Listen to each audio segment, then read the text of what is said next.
Hello प्यारे बच्चों, आप सभी का अपना यूट्यूब चैनल YRS क्लास में बहुत बहुत स्वागत है। तो प्यारे बच्चों, आज इस वीडियो में हम पढ़ेंगे क्लास 10th जीव विज्ञान, जो कि अध्याय 8 आपका है, जीव जनन कैसे करते हैं। यानी इस अध्याय 8 में जितने भी अतिलघुत्तरीय के महत्वपूर्ण प्रश्न हैं एग्जाम की दृष्टि से, मैं आज उन सभी प्रश्नों को आपके सामने अच्छे तरीके से बताने वाला हूँ। चलते हैं प्रश्न नंबर 1। प्रश्न नंबर 1 आपके सामने कह रहा है, पुमंग और जायांग में अंतर स्पष्ट कीजिए। या प्रश्न इस तरह से भी पूछ सकता है, पुमंग और जायांग में क्या अंतर है। जिस तरह से प्रश्न पूछे, जिस प्रकार से इसका उत्तर हम लिखे हैं, ऐसे ही आपको लिख देना है और आपको 2 नंबर की प्राप्ति होगी। इसमें लिखेंगे इसके उत्तर में हम, पुमंग पुष्प के नर जनांग अर्थात जो पुमंग होते हैं वो पुष्प यानी फूल के नर भागों में पाए जाते हैं, जबकि जायांग पुष्प के मादा जनांग हैं। यानी प्यारे बच्चों, जो पुमंग होता है वह पुष्प के नर भाग में पाया जाता है और जो जायांग होता है वह पुष्प के मादा भाग में पाया जाता है। प्रश्न नंबर 2 आपसे कह रहा है, प्यारे बच्चों, परिवार नियोजन से आप क्या समझते हैं। दूसरा प्रश्न है, परिवार नियोजन से आप क्या समझते हैं। छोटे परिवार के महत्व को समझाइए। यानी कुछ परिवार काफी लंबा परिवार होता है, कुछ परिवार छोटा परिवार होता है, तो आपको समझाना इतना ही है। जो छोटे परिवार के महत्व को समझाइए, यानी जो छोटा परिवार होता है उसको क्या महत्व होता है दैनिक जीवन में। तो इसके उत्तर में हम सबसे पहले लिखेंगे, परिवार कल्याण हेतु बच्चों की संख्या सीमित कर परिवार को नियोजित करने की प्रक्रिया को परिवार नियोजन कहते हैं। यदि परिवार में बच्चों की संख्या सीमित होगी तो वह परिवार अधिक सुखी जीवन तथा अच्छा रहन सहन रख सकेगा। यानी प्यारे बच्चों, आपको इतना ही समझना है किस प्रकार से हम परिवार को कम कर सकते हैं। अगर कोई परिवार छोटा परिवार है उसका क्या महत्व है, फिर समझ लेते हैं। परिवार कल्याण हेतु बच्चों की संख्या सीमित, सीमित का मतलब ये होता है बच्चे की संख्या कम रहे, ज्यादा बच्चे ना रहे, 10 12 15 बच्चे ना रहे, 2 3 4 बच्चे ही रहें बस। यानी बच्चों की संख्या सीमित कर परिवार को नियोजित करने की यानी कंट्रोलिंग करने की पूरी प्रक्रिया को हम क्या कहते हैं, परिवार नियोजन कहते हैं। यानी जिस परिवार में कम बच्चे होंगे वो आपका परिवार नियोजन कहलाएगा, जिसमें आपका परिवार ज्यादा होगा वह परिवार नियोजन नहीं कहलाएगा। अब ये कहा जा रहा है, यदि परिवार में बच्चों की संख्या सीमित होगी अर्थात कम होगी, जाहिर सी बात है जिस घर में कम बच्चे होंगे उनकी शिक्षा के लिए, रहन सहन के लिए, खाने पीने की चीजें आसानी से उपलब्ध हो जाती हैं। जिस परिवार में अधिक बच्चे होंगे उनका रहन सहन, खाना पीना, शिक्षा पर खर्च करना काफी असंभव प्रतीत होता है ना। तो ये बताया जा रहा है वह परिवार अधिक सुखी जीवन तथा अच्छा रहन सहन रख सकेगा। यानी जो परिवार बच्चों की संख्या सीमित रहेगी, बच्चे कम रहेंगे, तो वह परिवार जो होगा अधिक सुखी जीवन व्यतीत करेगा और उनका रहन सहन अच्छा, शिक्षा भी अच्छे तरीके से दे सकते हैं गार्जियन। तो प्यारे बच्चों, उम्मीद करते हैं प्रश्न नंबर 2 आप समझ गए हैं। चलते हैं आपको लेकर प्रश्न नंबर 3 में। प्रश्न नंबर 3 भी एग्जाम की दृष्टि से बहुत ही महत्वपूर्ण प्रश्न है। प्रश्न नंबर 3 आपके सामने कह रहा है, जनसंख्या विस्फोट क्या है। जनसंख्या वृद्धि से होने वाले हानियों का संक्षिप्त में वर्णन कीजिए। यानी जनसंख्या किसे कहते हैं, जनसंख्या विस्फोट क्या है।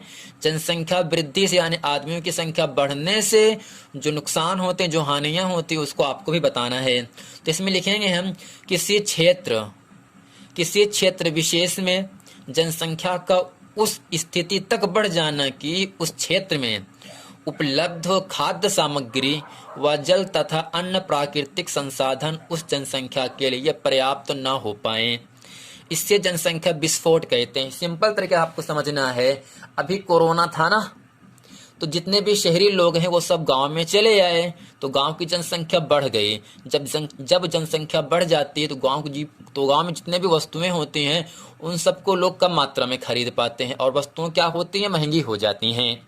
आपको इतना ही समझना है, किसी क्षेत्र विशेष में जनसंख्या का उस स्थिति तक बढ़ जाना, यानी जनसंख्या उस सीमा तक बढ़ जाना है कि उस क्षेत्र में जितनी भी चीजें, जितनी भी सामग्री, जितनी भी वस्तुएं उपलब्ध हैं, चाहे खाने की वस्तुएं हो, चाहे रहने की वस्तु, चाहे जो वस्तुएं हो, सामग्री जैसे जल है तथा अन्य प्राकृतिक संसाधन हैं, जनसंख्या के लिए पर्याप्त तो ना हो, यानी काफी महंगी वस्तुएं हो जाएं, तो हम समझ सकते हैं इसे क्या कहेंगे, जनसंख्या विस्फोट कहते हैं।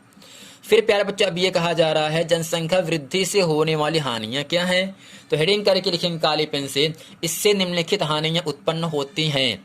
नंबर 1 करके लिखेंगे हम, अपर्याप्त भोजन, कुपोषण आदि के कारण बच्चों के मृत्यु दर बढ़ना तथा दुर्बल संतान उत्पन्न होना। यानी जब जनसंख्या बढ़ जाती है तो बच्चों की जो भोजन होता है वो अपर्याप्त मात्रा में कम प्राप्त हो पाता है।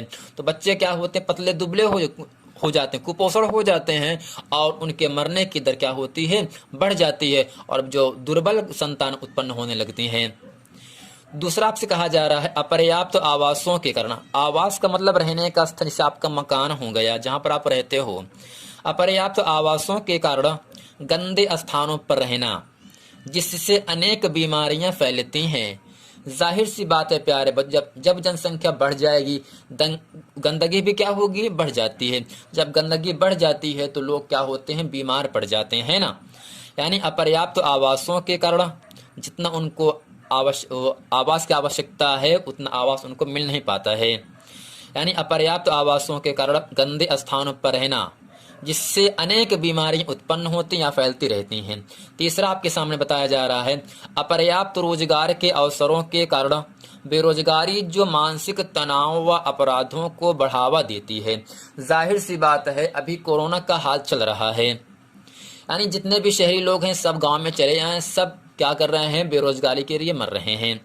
कोई किसी काम के लिए, कोई किसी काम के लिए अपना जीवन यापन करने के कुछ न कुछ करना पड़ रहा है। यानी कुछ लोग ऐसे भी हैं जो अपराध की दुनिया में चले गए हैं, गलत काम कर रहे हैं समाज में बाहर। तो क्या है यानी अपर्याप्त रोजगार के अवसरों के कारण, यानी जब जनसंख्या बढ़ जाती है तो बेरोजगारी जाहिर सी बात उत्पन्न हो जाएगी। जब बेरोजगारी उत्पन्न हो जाएगी तो लोग करते क्या हैं, गलत काम करने लगते हैं, अपराध करने लगते हैं, गलत काम करने लगते हैं। तो उम्मीद करते हैं प्यारे बच्चों प्रश्न नंबर 3 आप अच्छे तरीके से समझ गए होंगे। चलते हैं आपको लेकर प्रश्न नंबर 4 में। ये जो प्रश्न नंबर 4 है एग्जाम में कई बार प्रश्न पूछा है, इसलिए एग्जाम की दृष्टि से बहुत ही महत्वपूर्ण प्रश्न है। 4 है परिवार नियोजन पर संक्षिप्त टिप्पणी लिखी, यानी परिवार नियोजन को किस प्रकार समझना है उसको आपको बताना है। तो इसमें सबसे पहले हेडिंग करके हम लिखेंगे हम अवरोधिका विधियां। हेडिंग पहला क्या हो काली पेन से आपका, अवरोधिका विधियां। इसमें लिखेंगे इस विधि में मध्यपट और गर्भाशय ग्रीवा आच्छद का उपयोग किया जाता है। ग्रीवा का मतलब क्या होगा, गर्दन होता है। ठीक प्यारे बच्चों, यानी इस विधि में मध्यपट और गर्भाशय ग्रीवा आच्छद का प्रयोग किया जाता है। ये मैथुन के दौरान मादा जननांग में शुक्राणुओं के प्रवेश को रोकती, यानी जो अवरोधक विधियां होती हैं ये मैथुन के दौरान मादा जननांग में जो शुक्राणु होते हैं उनको प्रवेश करने से क्या करती हैं, जाने से रोकती हैं। दूसरा हेडिंग करके लिखेंगे हम रासायनिक विधियां। इस विधि में स्त्री 2 प्रकार मूर्खाम गोलियां तथा योनि गोलियां प्रयोग करती हैं। ये गोलियां हार्मोन्स से बनी होती, यानी जो मूर्खाम गोलियां और योनि गोलियां होती हैं ये किससे मिलकर बनी होती हैं, हार्मोन से मिलकर बनी होती हैं। तीसरे हेडिंग करके लिखेंगे हम काले पेन से अस्थायी विधियां। इस विधि में पुरुष शुक्रवाहिका तथा स्त्री की डिंबवाहिनी नली के छोटे से भाग को शल्य क्रिया द्वारा काट दिया जाता है। ये क्रमशः नर नसबंदी तथा स्त्री नसबंदी कहते हैं। यानी प्यारे बच्चों जो स्थायी विधियां होती हैं इस विधि में करते क्या है, पुरुष जो होते हैं शुक्रवाहिका तथा स्त्री की डिंबवाहिनी नली के छोटे से भाग को क्या कर देते हैं, शल्य क्रिया के द्वारा काट देते हैं। और ये जो क्रमशः होता है ये नसबंदी या स्त्री नसबंदी कहलाते हैं। तो प्यारे बच्चों उम्मीद करते हैं प्रश्न नंबर 1 से प्रश्न नंबर 4 तक आप अच्छे तरीके से समझ गए हैं। यदि ये वीडियो आपको समझ में है तो वीडियो को लाइक करें, कमेंट करें और अपने दोस्तों में खूब शेयर करें ताकि आने वाला वीडियो आप तक आसानी से मिलता रहे, पहुंचता रहे। यदि आपने इसके पहले का वीडियो नहीं देखे हैं तो आपसे निवेदन है कि आप उस वीडियो को देख लें ताकि वो सभी प्रश्न वीडियो आपको जितना हम पढ़ा दिए हैं अच्छे तरीके से समझ में आ जाए। मिलते हैं अगले वीडियो में, तब तक के लिए थैंक यू।